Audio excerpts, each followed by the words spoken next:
Merci, merci Léa, merci Guillaume. Bonjour à tous. Je vais inviter les intervenants à nous rejoindre, à me rejoindre. Est-ce que vous êtes tous confortablement installés? Ça peut appeler qu'une réponse positive de toute façon. Merci d'être venus. Je remarque qu'on n'a qu'un seul micro pour 4-5 personnes. Donc c'est un côté positif, c'est que chacun parlera à son tour et donc il n'y aura pas de brouhaha. Le côté peut-être un peu négatif, c'est qu'il y aura peut-être moins de spontanéité.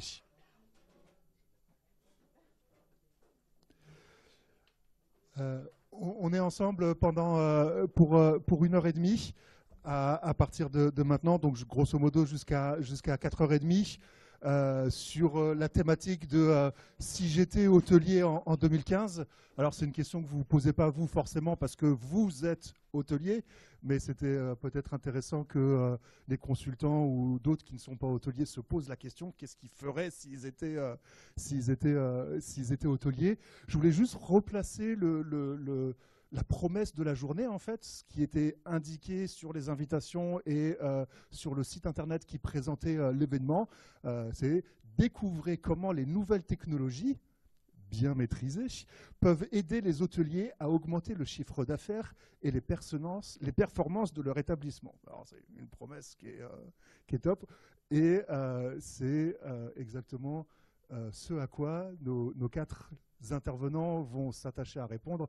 En tout cas, c'est ce que je vais aller chercher et c'est dans ce sens-là que je vais les questionner.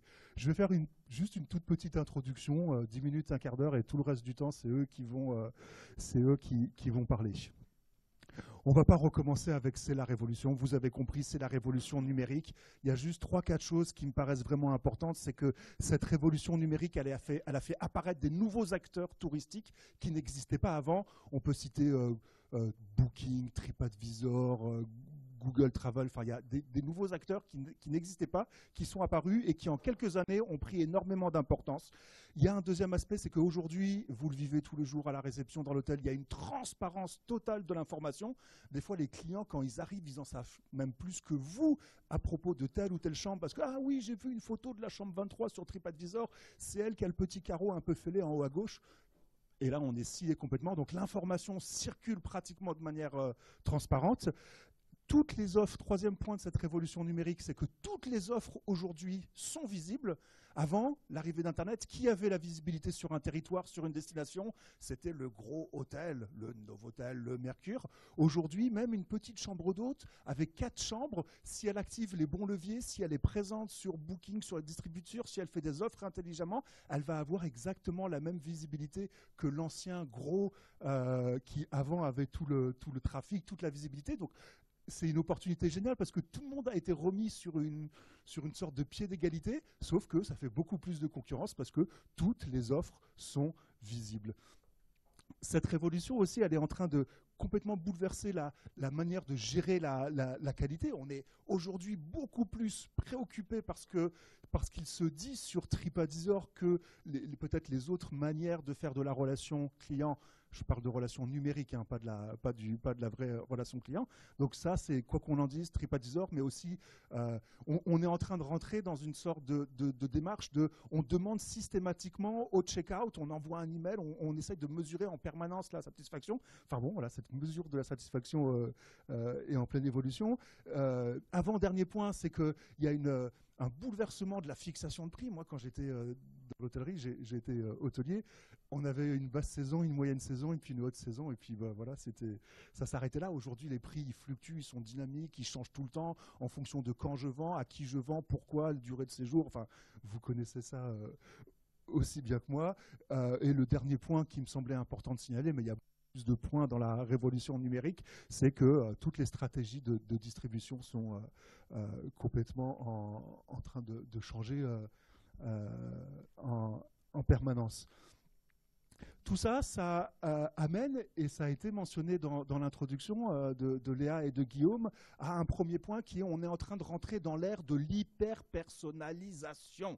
Voilà, quand vous adressez à un client, maintenant, c'est pas bonjour Thomas Young. Ça, on pourrait se dire, ouais, c'est personnalisé, ça va. Non, non, non, non. Thomas Young, c'est un couple, moins de 40 ans, 2 enfants de 10 ans. Donc, on pousse une offre qui correspond à son profil, à ses attentes, à ses besoins. C'est ça l'hyper-personnalisation. Et d'ailleurs, on va voir très vite qu'on ne peut pas aller dans l'hyper-personnalisation si on n'a pas de la donnée, si on n'a pas des datas à propos de notre clientèle et de l'environnement.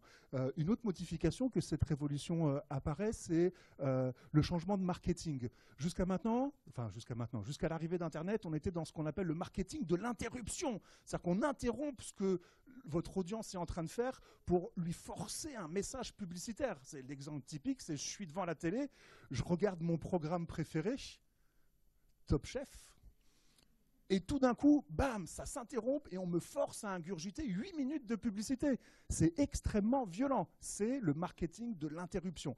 Et petit à petit, alors le marketing de l'interruption ne va pas mourir, mais petit à petit, on passe dans le marketing de l'attention, où c'est l'audience qui vient d'elle-même se nourrir de votre message. C'est être cool sur les réseaux sociaux, c'est apporter de la valeur ajoutée. Je ne sais pas si vous vous souvenez, il y a 3 ans, il y a un Autrichien, Felix Baumgartner, il a sauté en parachute de la stratosphère, 41 km de hauteur. Il a passé le mur du son en chute libre, il a ouvert son parachute et il s'est posé comme une fleur dans le désert du Nevada. Vous vous en souvenez? Et tout le monde a regardé. Il a fait le journal de 20 heures, on attendait tous que le parachute ne s'ouvre pas. Enfin bon.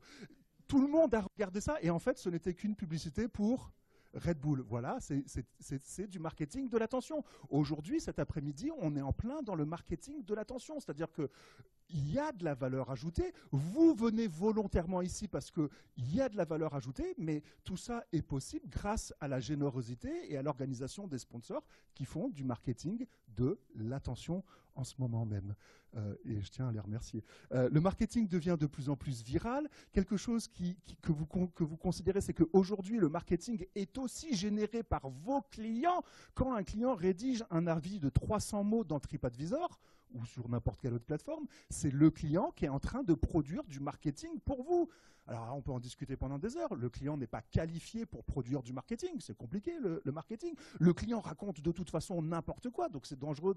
Enfin, il y a plein de questions aussi dans cet nouvel aspect du marketing à voir. Le marketing, il est collaboratif. Le marketing, vous voyez les clients qui rentrent dans votre hôtel avec cet appareil magique qu'ils ont à la main et que nous avons tous à la main ici. Il prend des photos, il fait des films, des fois on ne sait même pas ce qu'ils font et tout ça. On rentre dans l'ère du marketing en temps réel parce que le client, dans votre hôtel, il va pouvoir interagir avec vous sur Facebook, sur une application de l'Internet de séjour. Il pourra peut-être même déposer des avis sur des plateformes alors même qu'il est dans l'hôtel. On entre dans l'ère du marketing en temps réel. Dernier point, c'est qu'aujourd'hui, l'excellence, j'ai fait l'école hôtelière, sûrement comme nombreux d'entre vous, et à l'école hôtelière, on me disait « Thomas, fais bien ton travail, comme ça tu vas fidéliser les clients. » Puis alors, nous, on était là « Oui, chef. » Ça, c'est toujours d'actualité. Il faut bien faire son travail, par acquis de conscience et tout ça, mais pour fidéliser le client. Mais maintenant, on fait bien son travail parce que ça devient aussi un outil de communication. L'internaute fait des recherches de type « Quel est le meilleur hôtel dans le Marais ?» Et à ce moment-là, l'excellence n'est plus uniquement un outil de fidélisation, mais devient un outil et un support de communication et de distribution. Tout ça, ça nous amène à différentes problématiques. Et puis après, j'ai fini. Cette nouvelle stratégie de distribution, et principalement le fait que Booking est en train de prendre la main. Booking, il y a plein de choses, on peut en parler pendant des heures, mais il y a un effet qui est important, c'est que Booking a modifié profondément et durablement le comportement des consommateurs. Avant, le client, le consommateur, il était « moi, je suis Hôtel Ibis, Hôtel Ibis, Hôtel Ibis, Hôtel Ibis ». Il était fidèle dans notre gamme. Aujourd'hui, à cause ou grâce, ça dépend de quel côté on est, parce que toutes les offres sont visibles, vous vous rappelez, parce que je peux, sur une seule et même plateforme, réserver du 4 étoiles luxe, du premier prix, de la chambre d'hôte, de l'insolite, de l'hôtellerie plein air. Le consommateur est devenu zapper dans sa gamme et ça a été aussi encouragé, modifié par Booking. Et je vous passe les messages de Booking qui, quand on hésite trop sur une fiche, envoie un message réservé maintenant et au besoin annulé plus tard.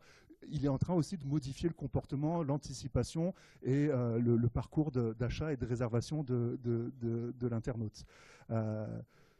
Vous le savez, les apporteurs ont changé.